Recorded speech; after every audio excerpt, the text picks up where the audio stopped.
Haleluya, puji nama Tuhan, salam sejahtera buat kita semua. Mari terus merenungkan firman Tuhan menggunakan 365 hari yang mengubahkan. Agar kehidupan kita hari demi hari semakin diberkati, semakin diperlengkapi oleh firman Tuhan yang kita dengar, yang kita renungkan, dan yang kita pelajari bersama-sama supaya menjadi bagian di dalam kehidupan kita. Rise up, bangkit, bergerak, berdampak. Puji nama Tuhan, mari saya mengajak untuk kita semua kembali belajar dan merenungkan kebenaran firman Tuhan bersama-sama dengan tema kita pada hari ini, yaitu dimampukan. Saya percaya di dalam setiap kegiatan kita sehari-hari, entah itu dalam pekerjaan, aktivitas-aktivitas kita yang lain, kita rindu supaya kita menjalani semua itu dimampukan oleh Tuhan. Karena Tuhan yang panggil kita, Tuhan yang utus kita, Tuhan yang suruh kita. Saya percaya juga bahwa Tuhanlah juga yang akan bertanggung jawab dan memampukan kehidupan kita menjalani setiap proses yang Tuhan berikan. Dan kita akan belajar di dalam cerita di Alkitab, di dalam kitab Keluaran pasal 33. Kita melihat ayat 1 sampai ayat 17. Tetapi secara singkat saja saya akan membacakannya ayat 14 saja untuk kita semua, yang berkata demikian. Lalu ia berfirman, "Aku sendiri hendak membimbing engkau dan memberikan ketenteraman kepadamu." Amin, puji nama Tuhan. Sebelum kita masuk ke dalam pembahasan, kita akan sama-sama Bapak Saudara untuk merenungkan firman Tuhan ini menggunakan OIA. Ada observasi, interpretasi, dan aplikasi. Di dalam observasi kita ketahui bersama-sama bahwa yang menulis kitab Keluaran ini yaitu Musa, yang dimana menceritakan dimana Tuhan menuntun bangsa Israel keluar dari tanah Mesir, Tuhan mengajar bangsa Israel, Tuhan memerintahkan bangsa Israel ke tanah yang diberkati, ke tanah yang telah dijanjikan kepada leluhurnya. Dan di dalam Keluaran pasal 33 ini kita dapat melihat di mana di pasal 1 Tuhan Allah datang dan berfirman kepada Musa. Ya, Musa sebagai hambanya dan juga selaku pemimpin bangsa Israel.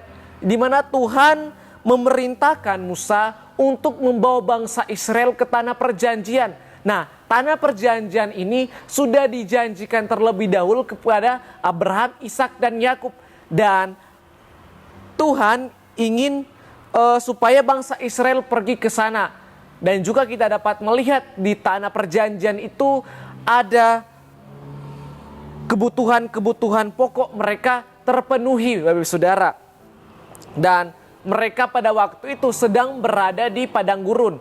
Dan Tuhan menyuruh mereka pergi ke tanah yang diberkati, pergi ke tanah perjanjian supaya kehidupan pokok mereka terpenuhi. Dan kita dapat melihat ada beberapa respon.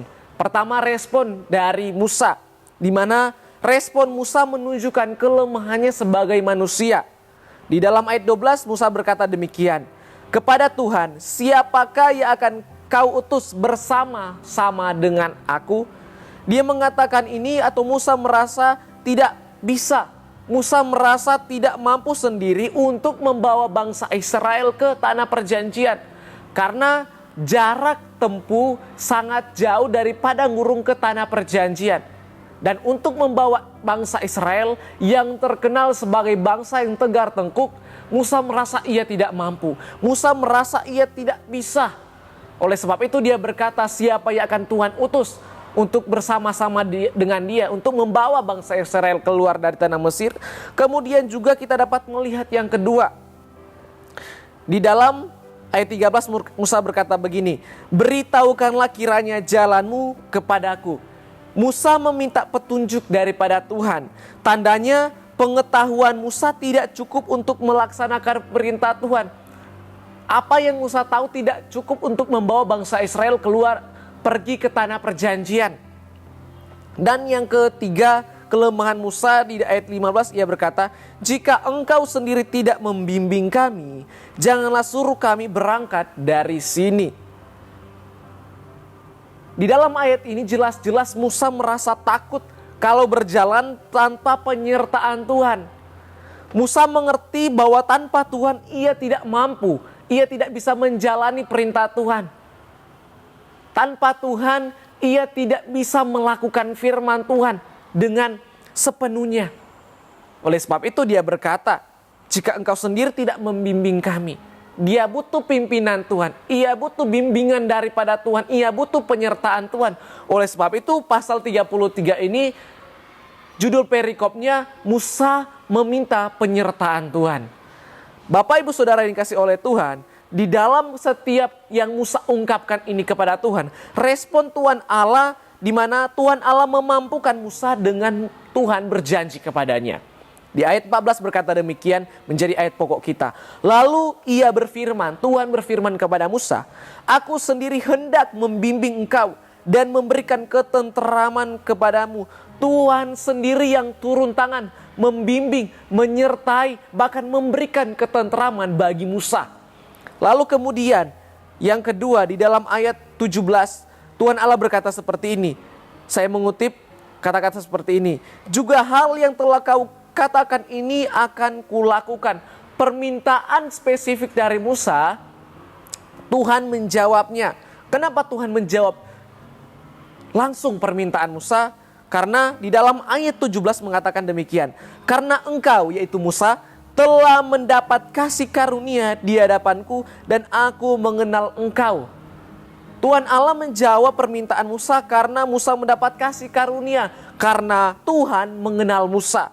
Mendapat kasih karunia atau mendapat kemurahan, mendapat hak istimewa. Mengenal engkau yang berarti juga Musa sebagai hamba Tuhan yang melakukan perintah Tuhan, dan juga Musa terbuka di hadapan Tuhan sehingga dikatakan Tuhan mengenal Musa. Bapak ibu saudara dikasih oleh Tuhan, apa yang dapat kita pelajari di dalam pasal 33 ini?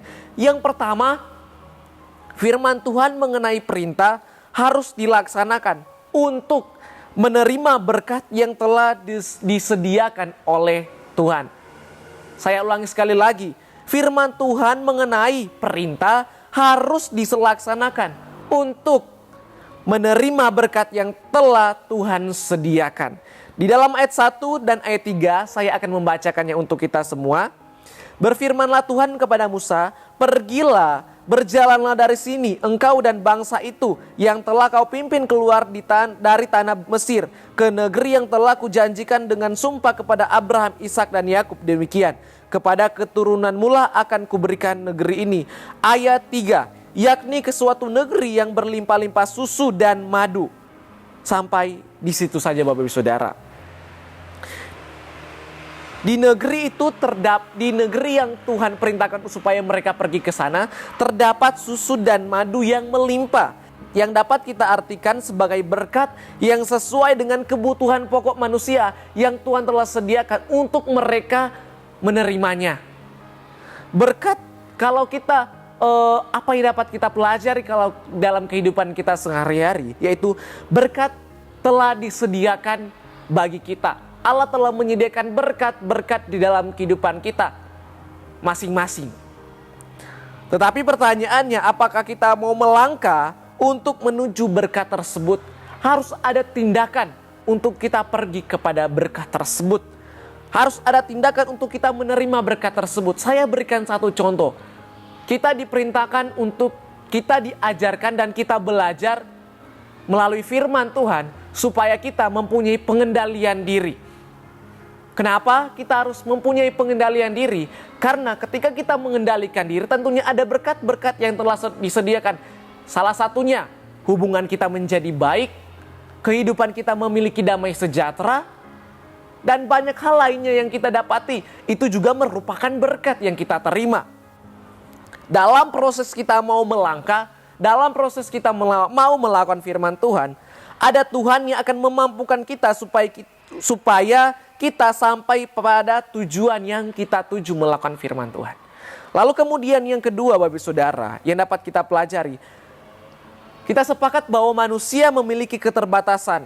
Dan oleh karena itu ada Tuhan yang bersedia 24 jam dalam sehari untuk memampukan kita menjalani proses kehidupan ini. Musa bertanya, kalau kita kembali dalam pasal 33 di mana Musa bertanya, siapakah yang akan menemani untuk memimpin bangsa Israel? Juga Musa mengatakan, jika engkau sendiri tidak membimbing kami, janganlah suruh kami berangkat dari sini. Melambangkan ketidakmampuannya untuk melakukan perintah Tuhan, melambangkan keterbatasannya untuk melakukan firman Tuhan. Tetapi firman Tuhan datang kepada Musa. Di ayat 14, aku sendiri hendak membimbing engkau dan memberikan ketenteraman kepadamu. Tuhan sendirilah yang akan membimbing. Saya rasa hal inilah yang sangat penting untuk kita miliki dalam kehidupan kita. Yaitu dibimbing oleh Tuhan, dipimpin oleh Tuhan. Untuk kita melaksanakan perintah Tuhan, untuk kita mau melakukan firman Tuhan, kita butuh pimpinan daripada Tuhan. Kita butuh untuk Tuhan membimbing kita supaya apa yang kita lakukan itu benar. Dan menjadi kesimpulan Bapak Ibu Saudara, kita diperintahkan untuk melakukan firman Tuhan dan tujuannya supaya kita dapat menerima berkat yang daripada Tuhan yang telah Tuhan sediakan bagi barang siapa yang menaatinya. Dan dalam proses kita mau melakukan firman Tuhan, dalam perjalanan kita menuju berkat tersebut, saya percaya kita semua tahu manusia memiliki keterbatasan sehingga terasa berat untuk melakukan firman Tuhan tersebut. Nah, disitulah letak kita mengandalkan Tuhan. Kita mengandalkan kekuatan Roh Kudus supaya Ia yang akan memampukan kita menjalani proses menuju berkat yang telah disediakan bagi setiap kehidupan kita. Dan menjadi aplikasi dalam kehidupan kita Bapak Ibu Saudara. Marilah kita untuk semua yang pertama mau menaati firman Tuhan. Mau menaati firman Tuhan. Perintah dari firman Tuhan membawa kita kepada berkat-berkat yang telah Ia sediakan. Contohnya pengendalian diri. Kita mengendalikan diri kita supaya kita terjauh dari konflik-konflik yang ada. Entah itu dalam keluarga, aktivitas, dan lain sebagainya. Lalu kemudian yang kedua, tentunya dalam kita mau melakukan firman Tuhan itu, untuk kita dapat melakukan firman Tuhan itu kita tidak mampu dengan kekuatan kita sendiri. Kita butuh mengandalkan Tuhan yang menjadi aplikasi yang kedua. Karena kita terbatas, kita perlu kekuatan ekstra, yaitu kekuatan Roh Kudus yang Tuhan telah sediakan bagi setiap kehidupan kita. Dan kita belajar untuk kita mau melakukan firman Tuhan dan kita mengandalkan firman Tuhan supaya kita dapat melakukan firman Tuhan dan menerima berkat-berkat yang daripada Tuhan. Karena di ayat 14 berkata, lalu Ia berfirman, aku sendiri hendak membimbing engkau dan memberikan ketenteraman kepadamu. Dan biarlah Tuhan yang memimpin kehidupan kita, membimbing kehidupan kita, supaya juga Ia memberikan ketenteraman bagi setiap kehidupan kita yang mau belajar melakukan firman Tuhan dan yang mengandalkan Tuhan tentunya. Amin untuk kebenaran firman Tuhan. Tuhan Yesus memberkati kita semua. Terima kasih telah mengikuti renungan 79 yang mengubahkan. Bapak, Ibu, Saudara yang ingin didoakan untuk pokok-pokok doa tertentu atau ingin menceritakan kesaksian mujizat kesembuhan, pemulihan masalah keluarga dan lain-lain, dapat disalurkan melalui chat WhatsApp di nomor 0813-2742-0088. Tuhan Yesus memberkati kita semua. Mari kita satu dalam doa, kita berdoa. Bapa yang baik, terima kasih untuk firman Tuhan yang boleh kami dengar, renungkan dan kami pelajari bersama-sama. Kiranya itu menjadi bagian di dalam kehidupan kami. Tolong kami Tuhan, pimpin kami, bimbing kami dalam proses kami mau belajar melakukan firman-Mu Tuhan. Kami rindu Tuhan, Tuhan yang memampukan kami melakukan firman Tuhan, melakukan apa yang benar di hadapan-Mu Tuhan. Supaya kami dapat menerima berkat-berkat yang Tuhan telah sediakan bagi setiap kehidupan kami. Terima kasih Bapa di sorga. Tuhan memberkati keluarga GPD El Shaddai Mengelang dan melindungi keluarga GPD El Shaddai Mengelang. Tuhan menyinari keluarga GPD El Shaddai Mengelang dengan wajahnya dan memberi keluarga GPD El Shaddai Mengelang kasih karunia. Tuhan menghadapkan wajahnya kepada keluarga GPD El Shaddai Mengelang dan memberi keluarga GPD El Shaddai Mengelang damai sejahtera dalam kehidupan mereka. Terima kasih Tuhan, dengarkan doa kami Tuhan. Kami serahkan doa kami, kehidupan kami, apapun yang menjadi kehendak-Mu kami percaya Tuhan. Itu yang terbaik dalam kehidupan kami dan kami mau bersyukur. Di dalam nama Tuhan Yesus Kristus kami telah berdoa. Haleluya, puji Tuhan. Amin.